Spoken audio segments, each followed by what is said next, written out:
Kesulitan belajar spesifik adalah gangguan yang terjadi pada anak-anak yang memiliki IQ di atas rata-rata atau superior, namun mereka tidak bisa menyalurkannya dengan baik sehingga terjadi gangguan. Gangguan kesulitan belajar spesifik ini mempunyai nama lain, yakni learning disorder, learning disability, dan slow disorder. Kesulitan belajar spesifik ini mempunyai 3 jenis. Yang pertama adalah disleksia atau kesulitan membaca.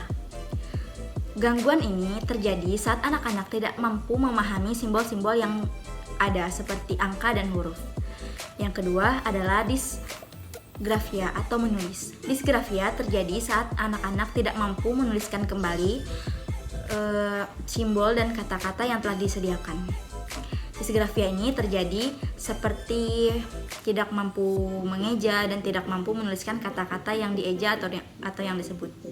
Dan yang ketiga adalah diskalkulia atau berhitung. Diskalkulia terjadi saat anak-anak tidak mampu mengkomunikasikan ide-ide berupa kuantitas atau ide-ide yang berupa angka-angka.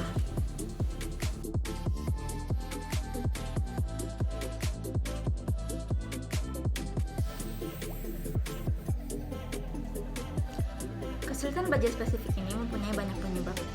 Kami merangkum salah satu ahli yang menyimpulkan dari penyebab-penyebab gangguan belajar spesifik. Ahli ini bernama Muhyiddin Syah dan kesimpulannya dikeluarkan tahun 2008. Faktor-faktor ketidakmampuan tersebut yaitu pertama, bersifat kognitif atau ranah cipta, yang antara lain seperti rendahnya kapasitas intelektual dan intelijensi peserta didik. Yang kedua, bersifat afektif atau ranah rasa, yang meliputi labilnya emosi, minat, dan ketertarikan peserta didik. Yang ketiga adalah bersifat psikomotorik atau ranah karsa, seperti terganggunya alat-alat indera seperti penglihatan. Selain itu, terdapat juga faktor eksternal yang mempengaruhi kesulitan belajar peserta didik. Yang pertama adalah lingkungan sekolah, contohnya kondisi dan letak gedung sekolah yang buruk seperti dekat pasar, atau kondisi guru serta alat-alat yang tidak memadai untuk menyalurkan potensi peserta didik. Kemudian adalah lingkungan keluarga, contohnya ketidakharmonisan dari keluarga yang broken, atau rusaknya hubungan antara ayah dan ibu atau kakak dan adik. Dan yang terakhir adalah lingkungan masyarakat, seperti contohnya adalah wilayah yang kumuh atau wilayah yang tidak aman.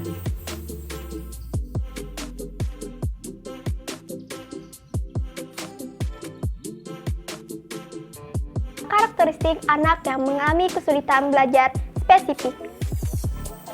Ada beberapa karakteristik dari kesulitan belajar, di antaranya yang pertama, gangguan internal. Penyebab kesulitan belajar berasal dari faktor internal, yaitu yang berasal dari dalam anak itu sendiri. Ketika seorang anak yang mengalami gangguan pemusatan terhambat, maka kemampuan perseptualnya akan terhambat. Kemampuan perseptual yang terhambat tersebut meliputi persepsi visual atau proses pemahaman terhadap objek yang dilihat, persepsi auditoris yaitu persepsi pemahaman terhadap objek yang didengar, maupun persepsi taktik kinestetis yaitu proses pemahaman terhadap objek yang diraba dan digerakkan.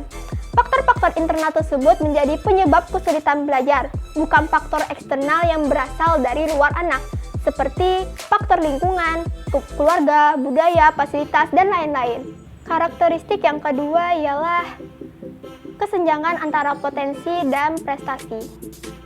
Anak yang berkesulitan belajar memiliki potensi kecerdasan atau intelijensi normal, bahkan beberapa di antaranya di atas rata-rata. Namun demikian, pada kenyataannya mereka memiliki prestasi akademik yang rendah. Dengan demikian, mereka memiliki kesenjangan yang nyata antara potensi dan prestasi yang ditampilkannya. Kesenjangan ini biasanya terjadi pada kemampuan belajar akademik yang spesifik, yaitu pada kemampuan membaca, disleksia, menulis, disgrafia, ataupun berhitung diskalkulia.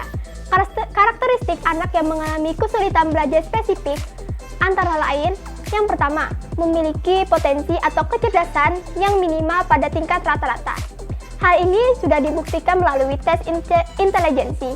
Kedua, memiliki prestasi akademis yang jelek dan tidak sesuai dengan hasil tes intelijensi, usia, dan tingkat pendidikannya, walau sudah mendapatkan pembelajaran yang optimal. Ketiga, mengalami kesulitan dalam memproses informasi seperti membedakan bentuk yang mirip, menerikan gerakan dan membedakan kanan dan kiri, serta berbagai kesulitan yang lainnya.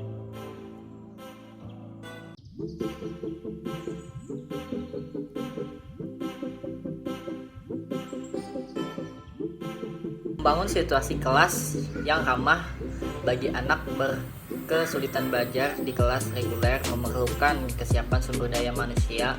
Dalam hal ini adalah guru yang mulia, ikhlas, memiliki kompetensi sosial yang tinggi atau bersikap terbuka dan positif terhadap perbedaan anak, memiliki kemauan dan kemampuan, serta percaya diri sebagai guru yang multitalenta karena disesuaikan dengan karakteristik anak yang memiliki kesulitan belajar dalam gangguan bahasa, gangguan perhatian dan aktivitas, gangguan memori, gangguan kognitif, gangguan sosial dan emosi. Guru berupaya menciptakan rasa senang dan ramah di kelas akan berdampak positif. Alat yang digunakan untuk asesmen anak yang mengalami kesulitan belajar seperti berikut ini. 1. Instrumen ungkap riwayat kelainan. 2. Tes intelijensi WISC. Adapun juga alat bantu belajar akademik terbagi menjadi 3 macam yang disesuaikan dengan kebutuhan belajar anak. Di antaranya 1. Kesulitan belajar membaca atau disleksi.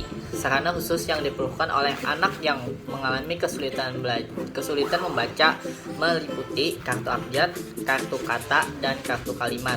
2. Kesulitan belajar menulis atau disgrafia. Sarana khusus yang diperlukan oleh anak yang mengalami kesulitan belajar menulis meliputi kartu abjad, kartu kata, kartu kalimat, balok bilangan 1 dan 2.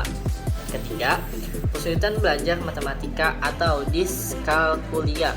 Sarana khusus yang diperlukan untuk anak yang mengalami kesulitan belajar matematika meliputi balok bilangan 1 dan 2, hias angka, kotak bilangan, papan bilangan,